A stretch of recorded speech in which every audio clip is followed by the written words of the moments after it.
Christmas! Ito yung aking bagong budol. Inayos ko siya dyan. Yan guys. Ito yung aking bagong budol. Tapos na ako magagayak ng Christmas tree. Yan guys. Nagpalit na ako ng bagong curtain. Again, ayan yung aking mga bagong curtain. Punta ka doon. Yan. Yan aking ano. Ready na ako for Christmas gift na lang ang kulang. Pero i-ready natin ang gift para sa mga bata guys.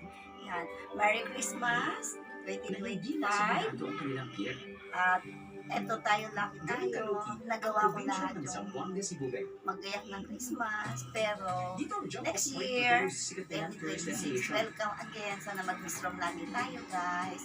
Maraming salamat. Naka-recover tayo sa sakit. Guys.